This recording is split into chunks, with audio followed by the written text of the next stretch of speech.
All right, guys. It's another episode of the Views from the Stand. I'm caught up in my hotel lobby here because of internet issues. I've got the experts in house as well to juggle the many conversations that we have on the show today. Just so you know, we will be touching briefly on Benfica and Real Madrid, the racism issue, the whole drama, who's to blame actually, who started this problem. Mikel Arteta and Arsenal, are they bottling the title again? If they don't win this Premier League title, would this be the greatest bottling, of a title that has ever been experienced? Nigerian DRC Congo, the protests, the drama since Monday. Nigerians have been waiting for a purported FIFA uh, statement or FIFA response or FIFA reaction. I don't know what it is. I don't know. I'll ask the crew what were they feeling. Their mindset was. I mean, my Ghana brother is mocking us, is laughing at us because Ghana is going to the World Cup. They didn't need to go through the back room, back door like a thief in the night, as we're trying to do. But we'll talk about that as well. And is Michael Carrick the man? Is Michael Carrick the guy that would take this Manchester United to the promised land? Is he on the way like Ole, or there is still one, a Messiah that is to come? And lately, we've been struggling to find quality strikers in football. So the question is, what is responsible for the death of quality strikers as well as quality number 10s in football? Has football gone so weak, so soft? Have the players become too powerful in football that coaches are no longer as strong as they used to be? Well, let's start the show by first off, let me go to Indiana in the United States of America. Habib Ayodeji is here. He's enjoyed an AFCON that crossed over from, in our lifetime, is the first one that crossed over to through 2 years, 2025 and 2026. And then he's also enjoyed the Super Bowl and he's enjoyed the All-Star game. First time that there are three teams playing in the All-Star game, and it was lovely in my opinion. And I'm sure he's also had his own Valentine. Let's find out what all these have been for him since we're away. Habib, the ball is in your court. Hey, Daffy, it's really nice to be back at the Views from the Stand. It's been a long time and I'm really excited to be back. Same here with Kobe. For the AFCON, like I said, it was really remarkable to see the AFCON during the festive period. It brought a new sort of feeling and vibe that was different from the other AFCONs that we've seen. And I must confess, the quality of the AFCON was right up there. Best infrastructure in terms of projection, in terms of quality. Even the best football was played at the AFCON. And for as a Nigerian, it was really interesting to see our team progress I and don't play think well. our Ghana brother will understand this thing that you're Yeah, saying. I don't think But you understand. Throughout the AFCON, he was praying for our downfall. I'm sure when he was seeing the way Nigeria was blazing through teams, he was probably praying on his knees, please, I don't want them to equal our four AFCON titles Blazing that through we things to set yourself ablaze, years eh? ago. Sure. Well, and to be honest, as a Ghanaian, are you not ashamed that in your lifetime you've never seen your country win the AFCON? Like the last time, the last time Ghana won the AFCON probably I love was it when like, these two fight. eh, I don't know. I don't think we've I had think I think I think it's not about quality lifetime. strikers. When you go to kindergarten, they teach you some counting. One, two, three, four. Then you can also count yours and you can just suppose. It's not about lifetime, what we've seen, But what we didn't you've see. never seen it happen. Even if you can count for, you've never seen it happen. I and Edafe, we've seen at least I've seen Either more either either Edafe. you're a I've seen it Christian, twice. either you're a Christian or a Muslim, and you have you ever seen God before, but you believe it's there. That's all I'll say. But as long the thing I will tell you is that you don't know what it feels like to see your country win the AFCON or even tweet it. There was no Twitter then when Ghana last won the AFCON. There was nothing like social media, so you've never had the opportunity I know, to I, I tweet, know, I know what it to feels like to see use you any talking hashtag. plenty after your country. I mean, gives another disappointing performance. So I'm enjoying I, what it I, feels like I'm to sure. see it. I'm sure you are looking forward to the World Cup where you throw Nigerians and say, "Oh, we are the World Cup." But we Oh both no, I'm know how actually that. waiting for what FIFA will say on your juju appeal that they use juju to all those things. That's what I'm All waiting right. for. All right, gentlemen. All right, gentlemen. Let's shoot our sword and let's get Habib's position on the AFCON, Super Bowl, Yeah, Ulster game, and Valentine. yeah. The Afcon was remarkable, but it was sad to see Nigeria not triumph and in the end. For the Super Bowl, it was very interesting. We had the halftime show, which generated a lot of controversies from Bad Bunny. I actually enjoyed the performance. It was probably one of the best halftime show I've seen in a while.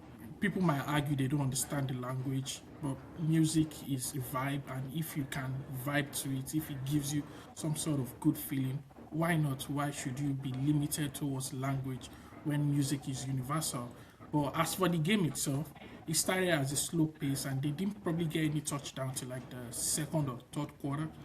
But when the game started going, when the game started, when the game got going, it became more interesting. And when the Seahawks grew into it, they dominated and they blazed through. Yeah, probably one of the most boring Super Bowl I've seen, but in the end, it probably lived up to its billing. And as for Valentine, like I said, I belong to everybody and I belong to nobody. I share love for everybody. And as someone of my nature and of my class, I don't think I should be directing my attention and love to just one person. Or what do you think, Harlot, Kobe? Harlot Schwarzenegger. That's how you know men that have Solomon behavior in their bloodline. Kobe, I'm sure you'll be responsible. Kobe, how was your Valentine? It was very good, very enjoyable, very memorable. You see, this is a straightforward question. I'm supposed to answer it. But once you have to, open an NGO and be charitable to answer this question, and we know that's what I can say. I really enjoyed my Valentine. Bobby, you're not nice. Okay, so I would have loved to actually ask you about your AFCON experience. I was in Morocco. I saw your brother Gary Al Smith were together Yeah, in his Morocco. AFCON existence experience was But non-existent. but I can't ask you, Bobby, and don't take it personal. I really can't ask you, you know, it's wrong to ask people who's not flown on a plane before to share their flight experience.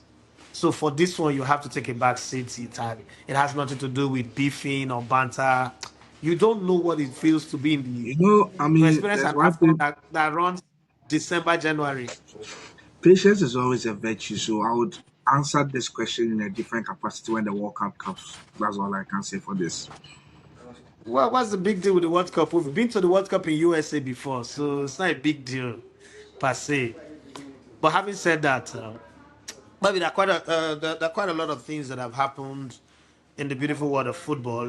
Let's start straight up with what happened in Benfica at the Estadio de Luz, right? So I'm going to take it from a different perspective. I think that the referee caused the problem. This is my opinion, and I'd like to hear yours on it. But I think that the referee caused the problem. It was a beautiful game. It was a lovely game. During the league phase, these two teams are played, and the goalkeeper scored a goal in the last minute, and it was, widely celebrated. And this game came up. It was KG. Vinicius Jr. scored a goal in the 50th minute. It was a beautiful goal, and he celebrated as moderate as he can. For those who's played football, when you score such a beautiful goal, it is exhilarating. It pushes your adrenaline. He went to the corner flag and celebrated. To be very fair to him, he never taunted any of the fans. Why did the referee give him a yellow card? He didn't take off his shirt. He didn't put up any celebration that is against the rule of the game. Why did the referee yellow card him? From that moment, the referee kind of like instigated the whole drama. I am not speaking in support of racism, but I'm saying that racism conversation is a symptom of a virus that the referee introduced. but I want to hear your own take. Let me start with you, Bobby. You're the lawyer in the house, so you give us a legal view to things. Before I say what I want to say, I would emphatically state that I'm against racism on any other day because I'm a black man. When we are trying to eradicate this thing from the world. Different colors want people like you do would say. However, I was want to take it in a different angle. Is Vinicius the only black player in the world? Why am I saying that? It seems he's always the only person who is racially abused. This is not the first time we'd have Vinicius in a racial, issue. We've had other players that have been racially abused before, but it seems that it's always like a one-time thing. But for him, it's always, I mean, constant. And I think it's also down to him too and how he acts on the pitch. He's an instigator more often than not than anything. He's an instigator more often than not than anything. Because Kobe, why? Kobe, Kobe, Kobe, hold your thought there. Let me ask you this question. What part of that game did we see him instigate anything that led to the racism? So, so we all sometimes use reputation. You can build a reputation that even on the day that you are innocent, it's even hard to show that you are innocent. And that is where it comes from. I think playing to the referee, and there are a lot of games is always going back and forth. You think it's passion, but always going back and forth. When he's winning, being disrespectful, talking back at fans, all these antics, optics, these things. So it might play into the referee's mind because I don't see anything wrong with that celebration. But here again is Vinicius. Here it is with his antics again. So even with the slightest thing that he would do, I've not seen Vinicius celebrate a go and be dancing or be doing moves all of a sudden boom. It seems as if it's going excessive. So maybe that reputation of Vinicius could play into it. And also, it seems he's the only player, black player in the world that is always racially abused. We had Mbappe on the pitch, we had all these other black players on the pitch, and it's yet it's always Kamaviga, Vinicius. Chomeni, Why? So what's it, the defender, Rudiger. not to support it. Mourinho made a comment about it. Seems he's always the one that's getting instigates as well. So we should look at that aspect too, because it's sometimes down to the player's reputation. And here we have a dispute. They are saying himself and Mbappe are saying that the Benfica player called him a monkey. I saw a post by Fabrizio Romano today, which says that there are also reports that the Benfica guy said Hermano, which means brother in their language, and things. So it's either here or there. But the question I want to ask is that I'm against racism, but like what Marable will tell you, do I always me? Why always Vinicius when it comes to the racial sparks and things? I think it also boils down to the players' reputation and how he acts and comports himself on the pitch. So he's not a respected player despite being a talented player. Then again, with the overall outlook of the match, I think his emotions at a high stakes match due to what had happened in the recent encounter in the group stage phase in which the keeper came in, they needed to win. That's what brought them there. Now they are facing off immediately afterwards. So I think all these things enter into play. But the reputation of Vinicius is basically what probably had fed into the referee's mind when he did all these things. And that's probably what always brings these things because he triggers.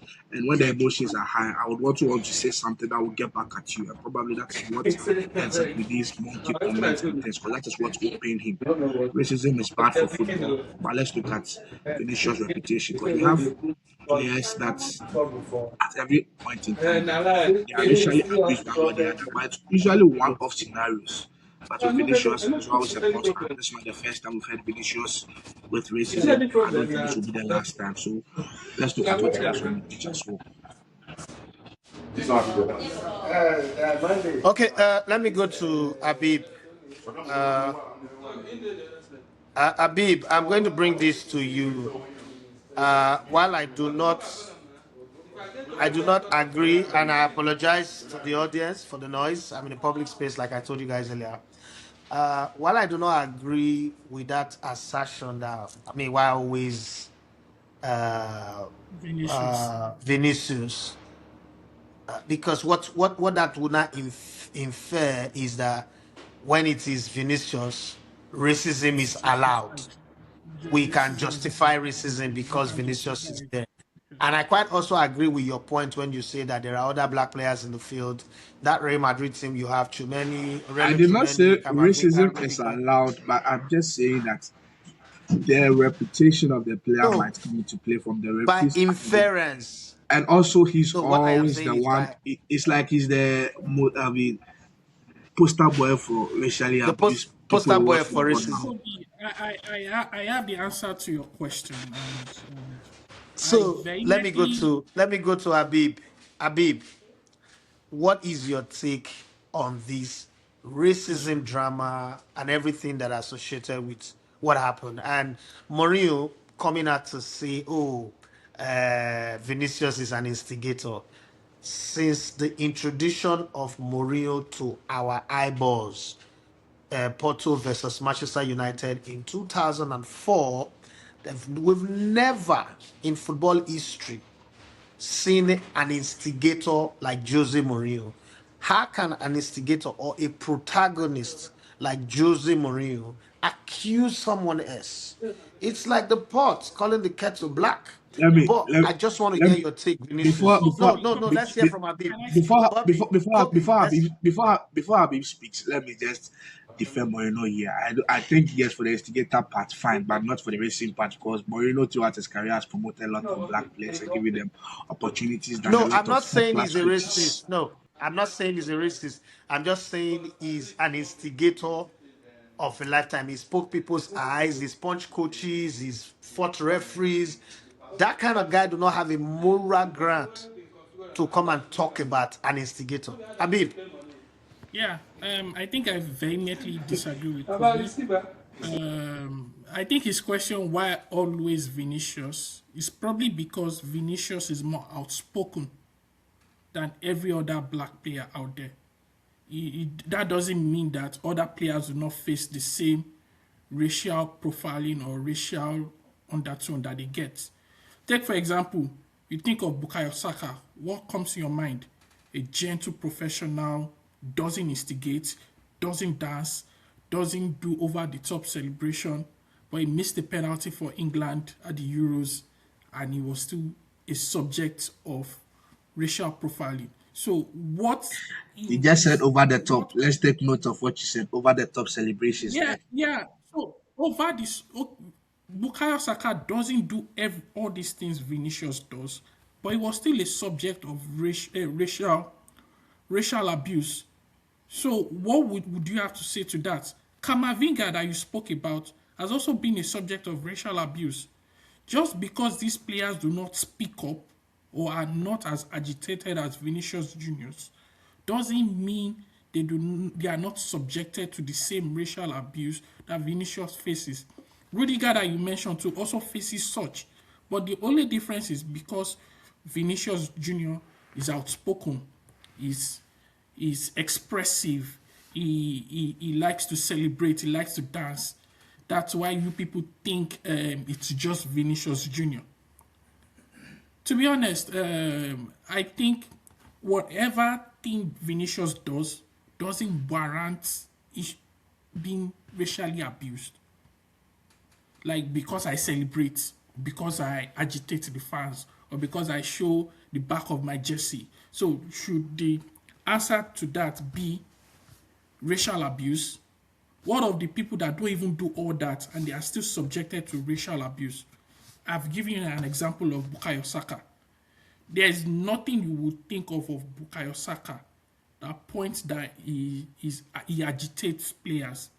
When you think of Bukayo Saka, he's like that guy that you want to give to your sister, or that man that if you're a girl, you want to bring home to your parents. Look at him; he's well brought up by Nigerian parents, and Ateta has spoken highly of him. And this guy was still also subject to Ateta should give racial the, abuse. give him to his daughter. There, please don't speak for all of. Yes, Ateta would give him to his first daughter. So what is how the did we answer? how did we get here? How did Yeah, we get to marriage? So how did we get here? So there are other players, black players, that do not display such expression and emotion that Vinicius Juniors display, but they are still subject of racial abuse. I'm not going to sit here and say, oh, it's because you are doing this, that's why you are being subjected to this. No, no, I do not agree, because there are evidence that points to the opposite. So and with Mourinho, it's kind of annoying that someone who is the prince or who is the face of instigating crowd over the top celebration, running down the tracks at Old Trafford. He has done that in Outfield. He has done that in the Camp Nou, running on the turf and poking the eye of the assistant coaches. Doing all these things is not subjected to racial abuse. You can see the difference. It's because of this. It's because of this. And Alfie, please, Even please, Vinicius please, Junior, please give me a few minutes to let me respond to him when he lands so that I can let me clear some finish. things. Let me No, finish. but Let let me him finish. finish. Let him finish his Let me thoughts. finish I my know that point. you are a pro. You are the firstborn of Jose Mourinho, Of but let Jose him finish his Mourinho, train I of know. thoughts. Let me finish. What sort of Edafi can we say? Swear. Yeah.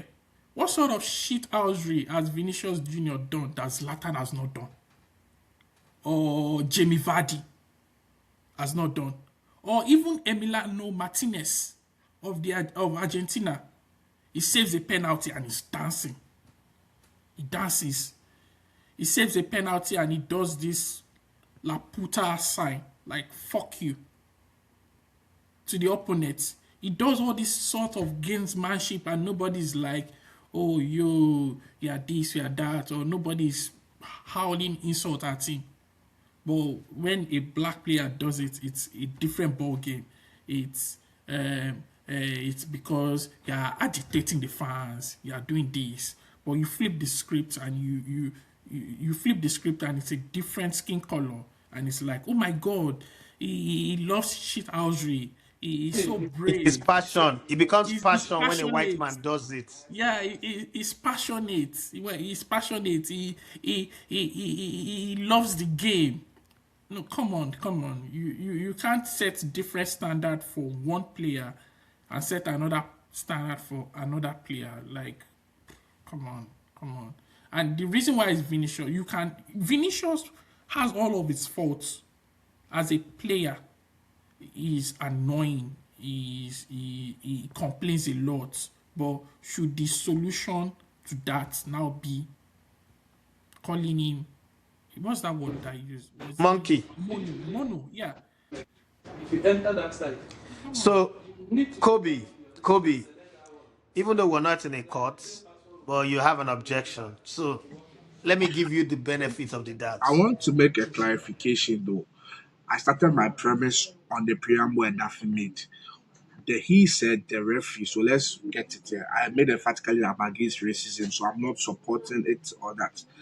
And Daffy made the premise for us to start that he thinks the referee instigated it by the yellow card amongst everything. And I started speaking on that fact that on the referee side for the yellow card, probably it deals with the reputation of Vinicius in the sense that he's always over the top. And you agreed over the top and things, which is annoying. It's like once he did No, something, Kobe, even Kobe, within Kobe, please Kobe, let hold, me link it, hold it. please. No, Please wait, let me link it. wait. Did you watch the game? Please let me link it. Yes, I did. No, did you watch the game? Yes, I did. Was from your eyeball perspective, was that celebration over the top? So I said I saw nothing wrong with that. What I'm saying is that because when you build a certain reputation, you don't even get the benefit of the doubt in certain cases. So it's like once you start, here we go again. Immediately you started taking to the certain action, here we go again. So probably that can, feed into the referee's mind. Okay, it's Vinicius again. Let me just give him a yellow card without assessing. But to the racial thing, like I was saying, he is saying that he had Manu, and I just referenced what Fabrizio reported that the Benfica guy was saying he said hermano, which means brother. So hermano and mano, we have two different things. They sound similar. It's up to them to, go back and forth whether it is or not. And with the thing about Vinicius is past them. Sometimes it's with the fans. It's not just players. Sometimes with the fans who is being racially abused, etc., etc., etc., etc.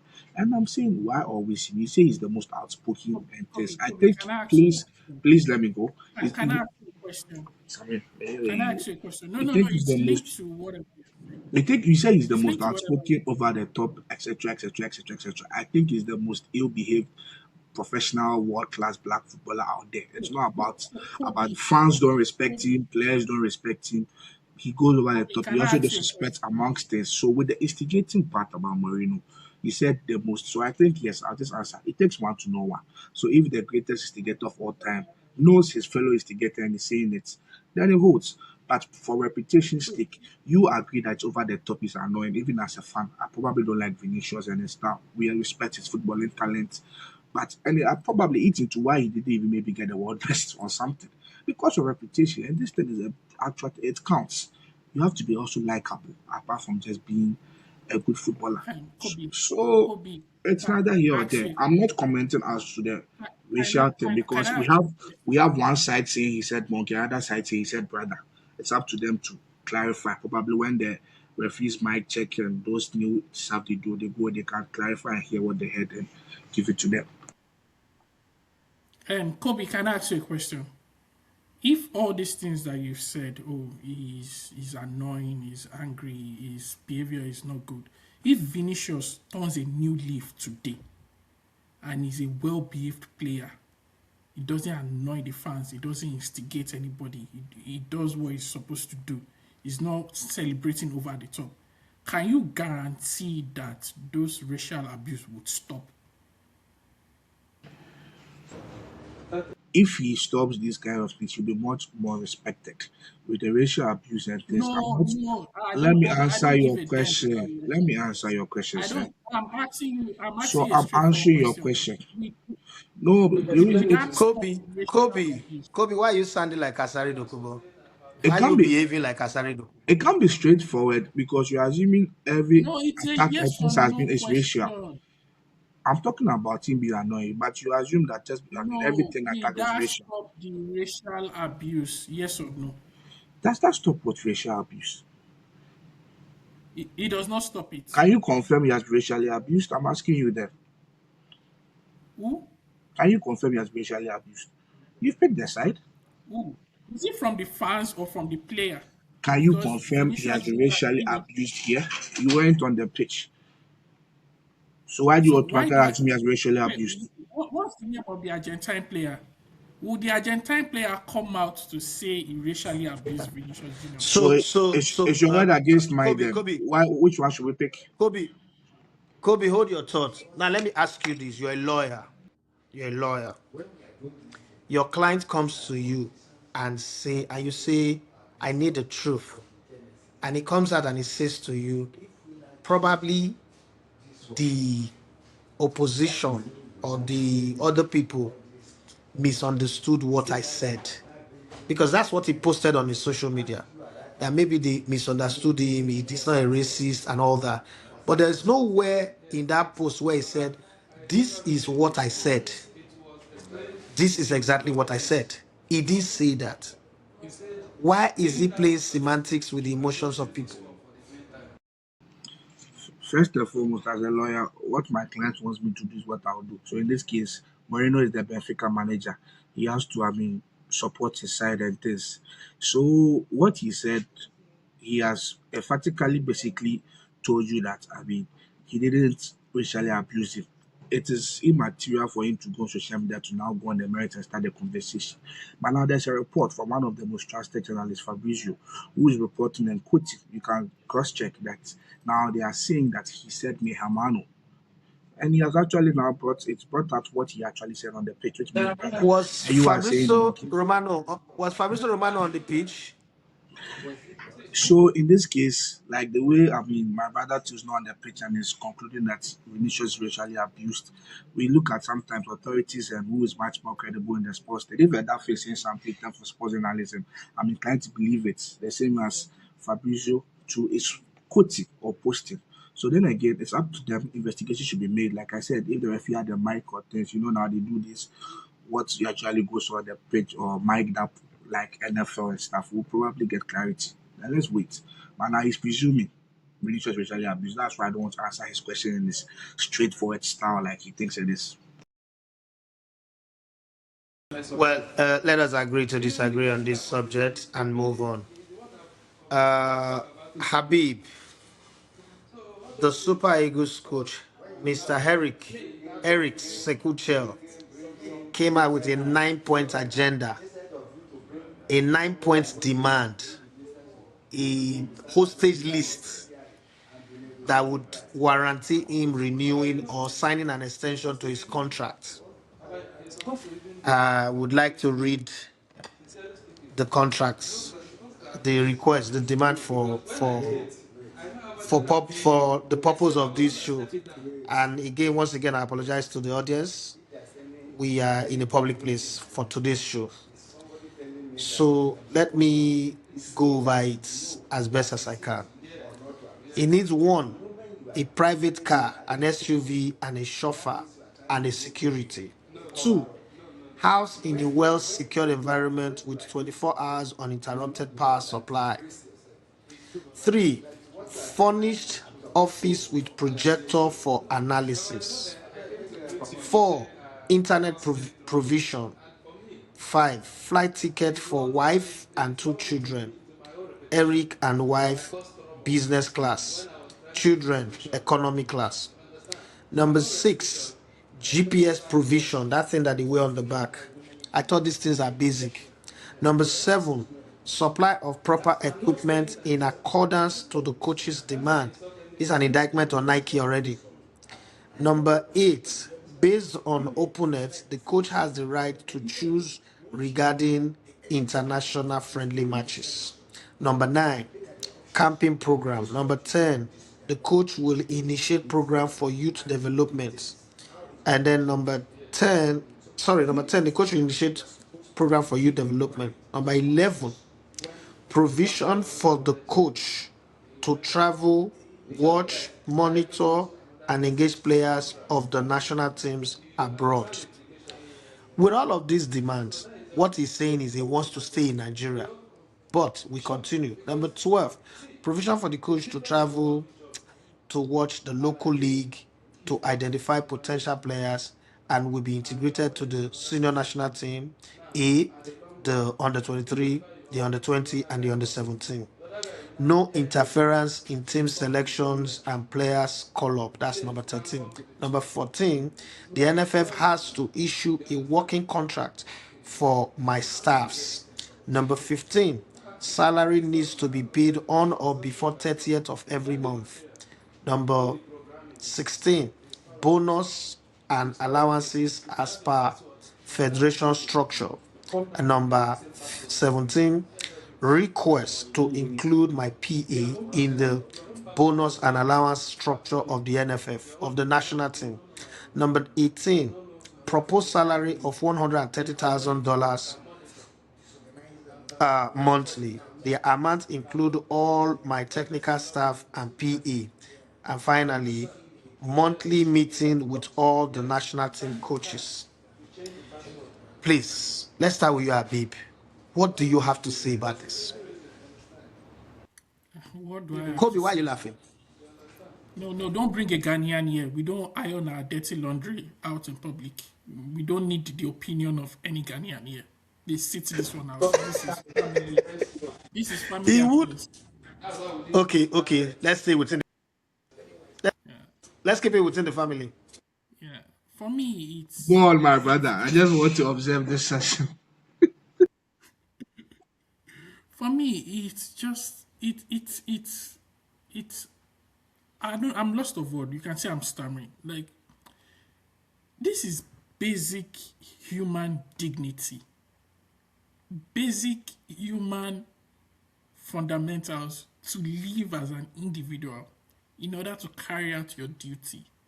Like for provision, I don't know which of the provision asking for proper kits and training equipment. Like, come on. Like, why does the coach have to stipulate that in his contract before you to be honest, this is just a cascade of shame as a Nigerian on my own part that a coach has to make provisions for all this to be included in his contract. Now, what the hell is proper training kits? Like, for the love of God, these are basic, and it begs the question. And I think I spoke to Edafi about this. Like, what was in his former contract? If he's asking for basic human dignity, what the hell was in his former contract? Just come and coach us. If he has to include my salary has to be paid on or before 13th of every month,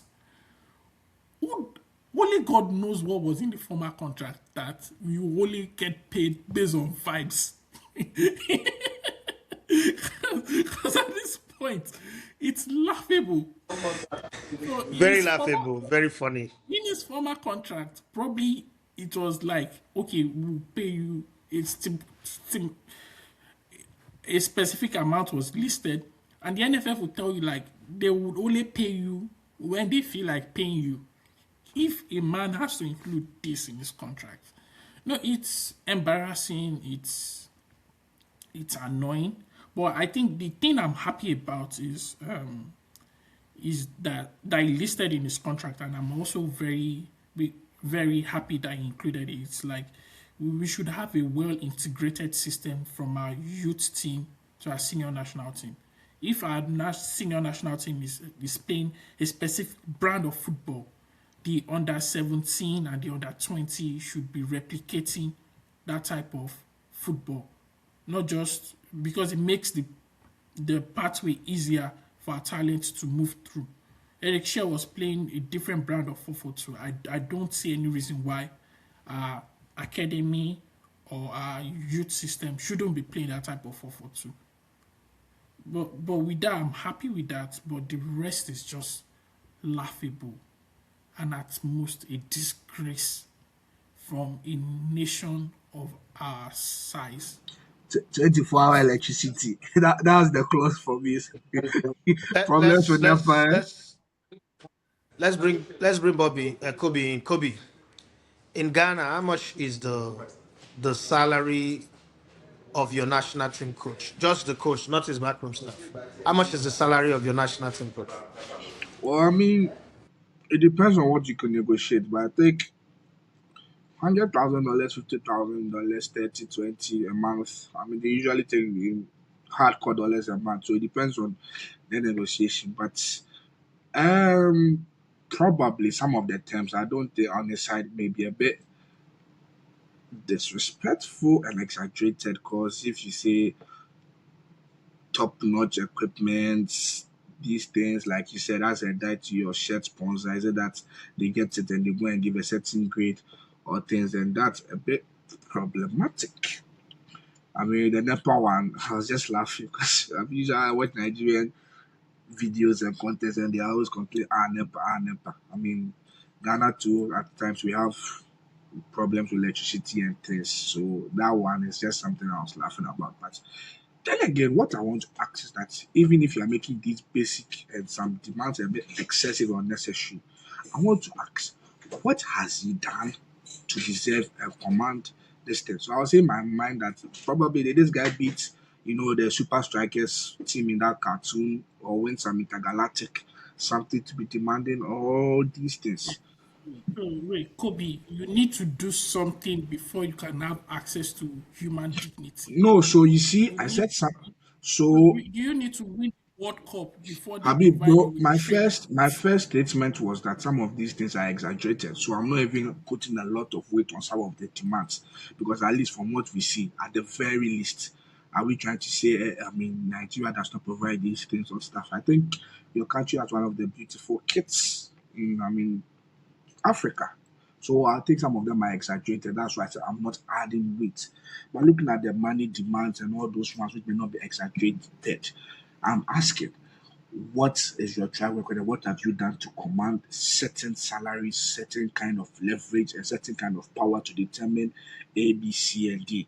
I was nodding my head when you talked about the structure for the system and from the youth amongst this. I almost said that the women's national team and the youth teams of Nigeria perform better than the senior men's national team if you look at these days. But well, it's good to have an integrated system and philosophy among others.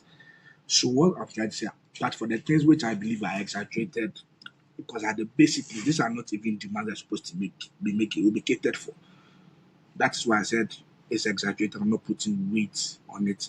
But then with those salient ones, which I believe like the salary amongst others, which I remember if you got 130K a month, etc. etc. What's your track record? What have you done to command some salaries? Probably to make you one of the highest paying national team coaches in Africa. Just offered if I can. One of the highest paying in No, no, Africa. that would be no, that would be a mistake. There is a coach that earns $135,000, but that money is for him alone. The $130,000 that Eric Sekuchel is asking for is for him, his PA, and his backroom staff. So when you do a breakdown, his So PA they will and his share. backroom staff are about five So they will share. I five thought people. So I okay. put hypothetically say his PA will earn $10,000 a month. It will remain 120,000. The other five backroom staff, let's put them on $20,000 per month.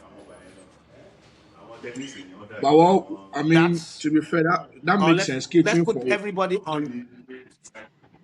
So it makes sense. Why is it a problem? well, catering for your team, fair enough. But maybe he could take 100K and the rest to set the 30K. We don't know the breakdown. But I believe, with whatever the case may be, if he has the track record, he's doing something well in the Nigeria Football Federation or the country believes in the project, then commit to it, go for it.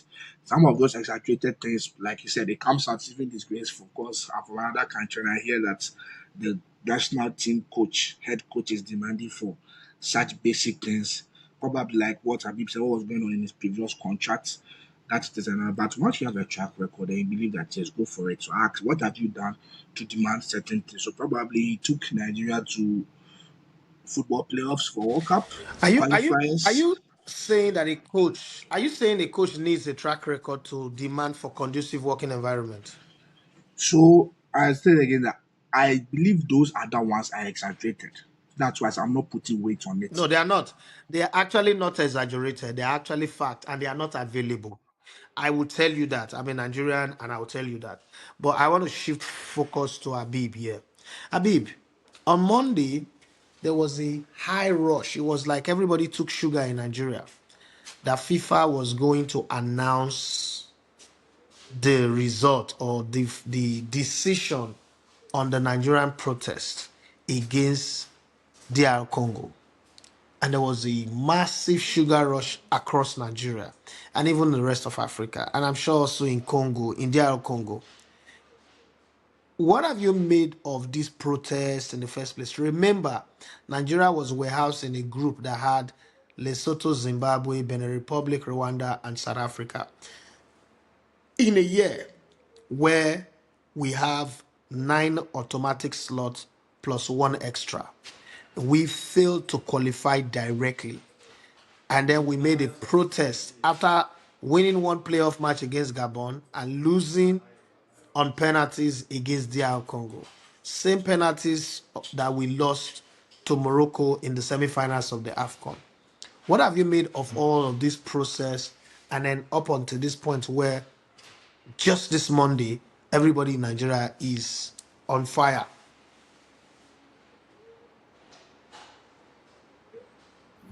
To me, the hysteria generated on social media is quite laughable because we've had like I don't want to name drop or push names, but we've had like certain influencers over the last few months push this narrative that there's something big that wants to happen. They have inside sources. telling them, giving them the breakdown of the case, and telling us Nigeria stands a chance, and that by Monday we would get like a response from FIFA. And to be honest, it's laughable and it's embarrassing that we as a nation we're falling for people who have monetized their platform in order to get like their daily 2K from Elon Musk every end of the month. To be honest, It's it's just practically the embarrassing. reason why I have not monetized my Twitter.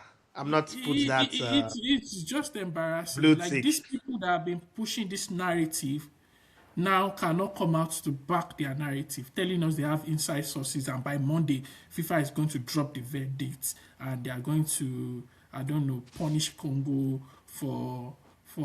It's annoying. As a Nigerian, it's embarrassing, not just because it's embarrassing on the scale that in a group full of Lesotho, Benin Republic, Zimbabwe, you shouldn't have to do all these semantics to qualify for the World Cup.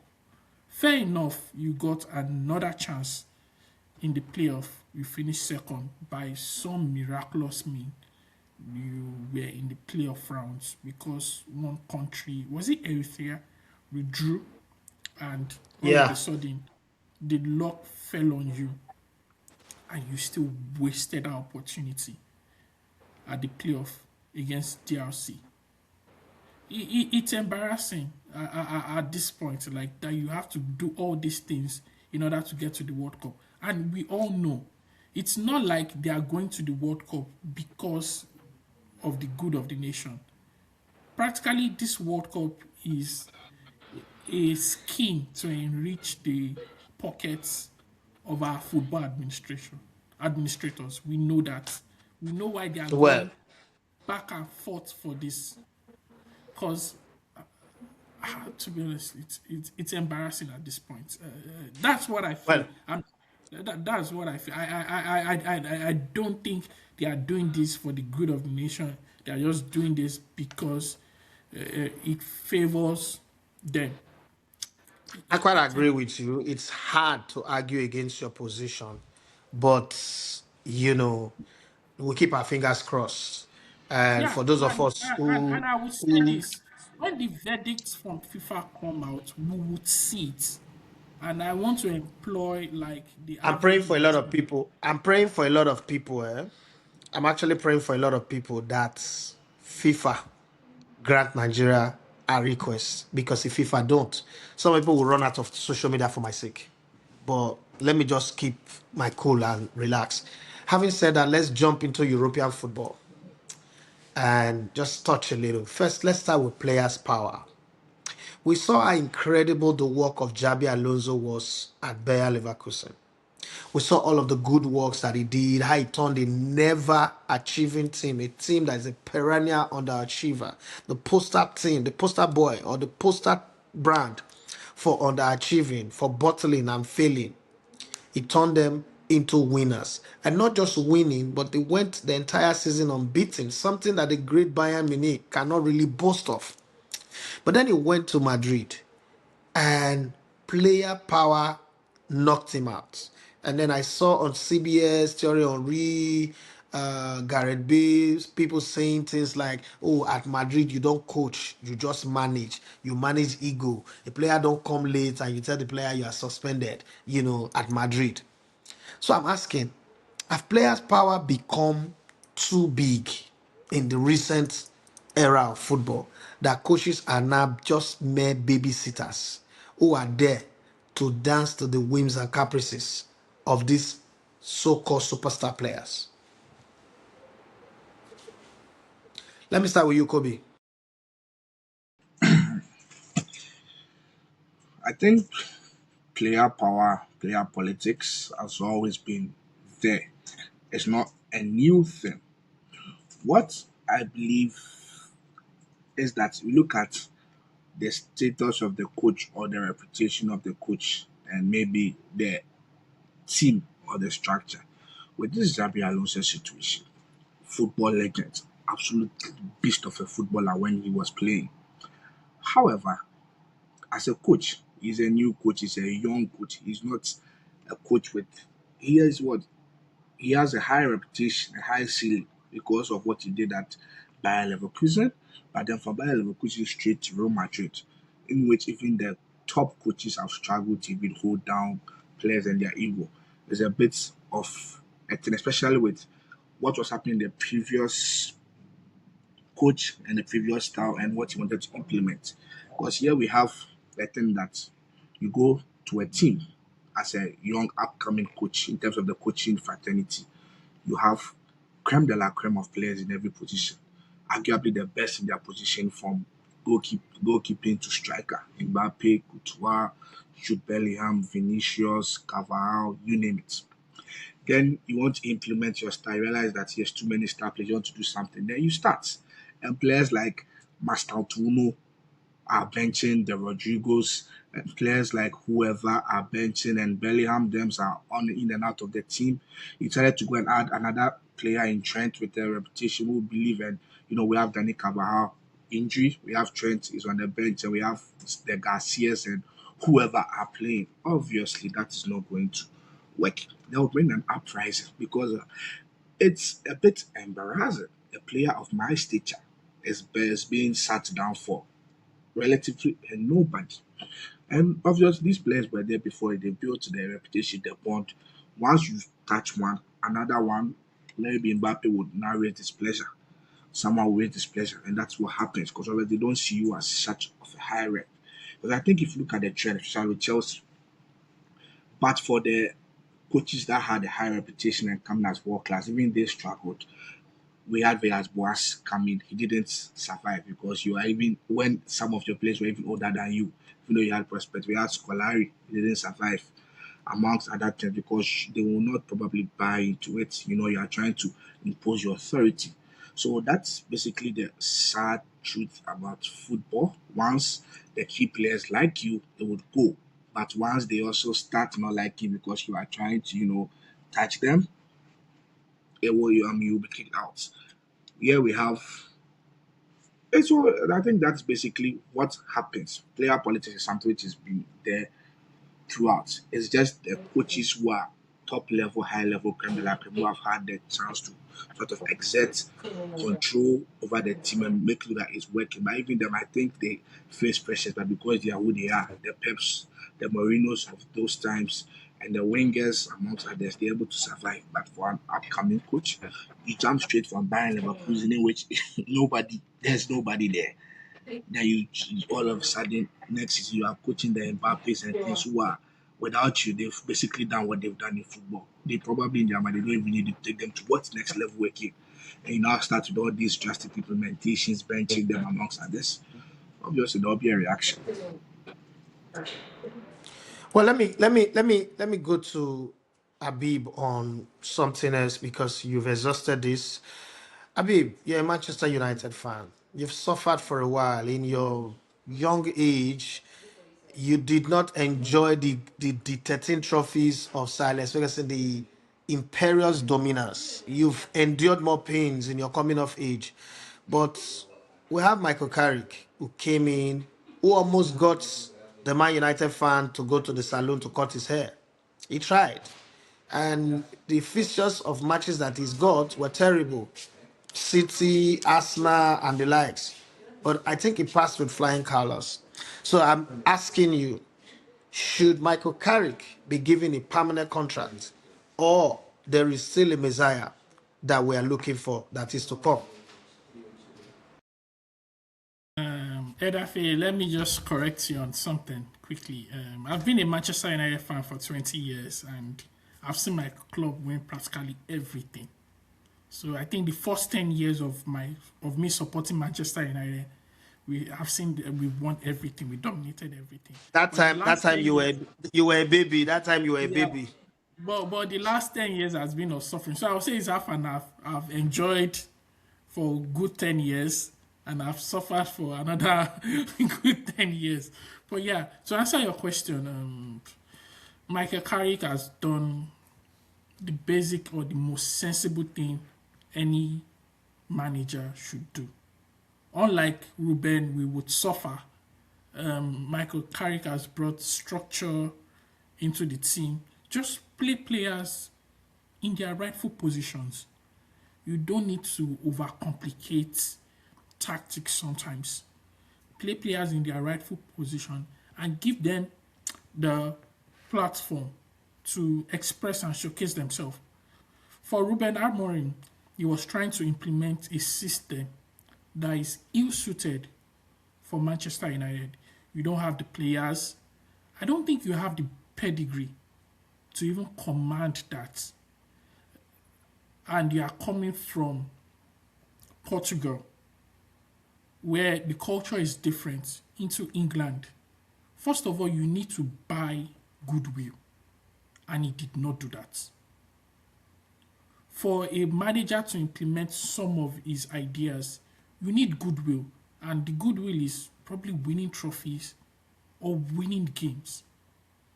If you don't have that, if you don't have credit in the bank, it's very, very difficult to support that type of manager.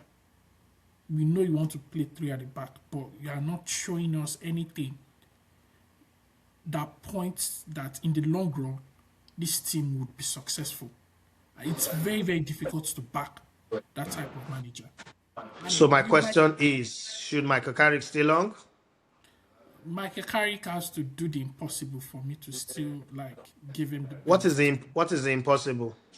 If he can win the remaining matches and get top four, and even at that, it's still hinged on the fact that we can't attract like the best of managers. If maybe the likes of Don Carlo are not available, or Thomas Tuchel is not available, or my preferred pick, Luis Enrique, is also not available, then we can consider Michael Carrick based on his performance. So everything Well, on the fact of on the fact of Michael Carrick doing more than expected. the next Arsenal coach should be Luis Enrique. I don't think it should be going to Manchester United. Where you want to see Having him? said that, having said that, we know that Arteta will be fired by the end of this season, no matter what happens. It's looking likely that the title will not be won. Now, my question is this going to be the greatest, the ultimate bottling job ever done in club football if Mikel Arteta and Arsenal does not end up winning the English Premier League at the end of this season? We have only 2 minutes, so please use your 1 minute very well. Let me start with you, Habib. To be honest, when the season started, I wanted Arsenal to win. I thought Arsenal would win. I thought they had it in them to win it. And I felt at some point like Arsenal fans were being over the top with their reactions, saying, oh, Arteta is being dogmatic, Arteta is being pessimistic, and he's being conservative with his approach. And at that time, I think they had 9 points. And I was like, why are Arsenal fans being. I don't know the word to describe that scenario then. But I think I see it clearly now. When fans of a club complain about a manager, I think it's best you listen to them. I thought they were being over the top with their emotions. Like, come on, you had 9 points and you would still win the league. Like, come on, like it's Arsenal we are talking about, and Man City are not in form. But over the course of 4 weeks now, I've seen that point from 9 points diminish to 2 points. And for me, as a Manchester United fans, I think I probably see what Arsenal fans see. And if he doesn't win the league at the end of the season, I think he's well within his right to leave the club, even though he has done a terrific and tremendous job in building Arsenal up and making them competitive. If you cannot deliver the ultimate holy grail, it's just best you step aside. I haven't received so much support from the board, from the fans, and from the players. I don't know what Kobe thinks about that. Kobe, the ball is in your court. Score or miss. Are you going to be Brahim Diaz and play bad Penancana, or you're going to be whoever? I mean, my brother has said it, so I was not in agreement. But then again, What did we expect from Arsenal? This is Arsenal actually showing you Arsenal. A wolf in sheepskin. Now the skin has been evaporated a little, and we are seeing the Arsenal this one. I think a few days back I saw a David post with a caption: "Arteta is a better coach than Pep," and this we are like, now really. It's unfortunate, but I think But did you watch the video? I just saw the caption. That's why I'm using the caption. I'm not going to use the video to help you. Go back and watch the video. So, I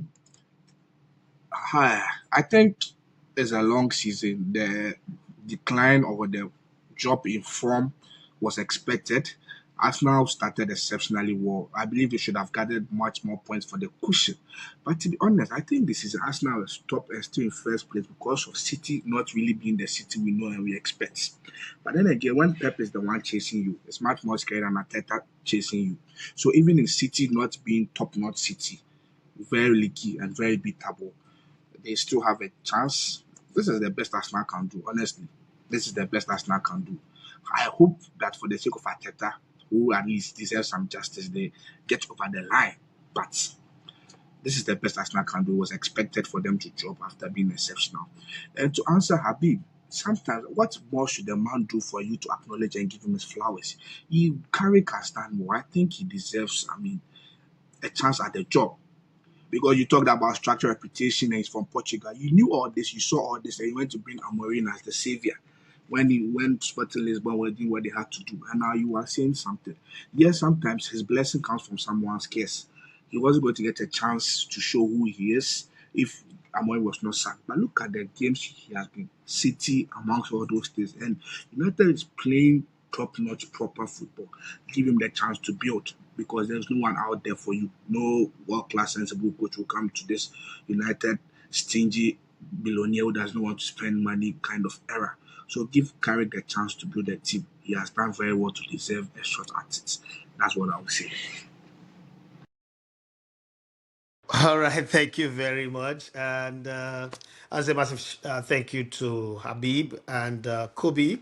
Habib from Indiana, United States of America, dealing with ICE and Donald Trump. And my brother Kobe, dealing with whatever he's dealing with in Ghana. They are not participating in the AFCON.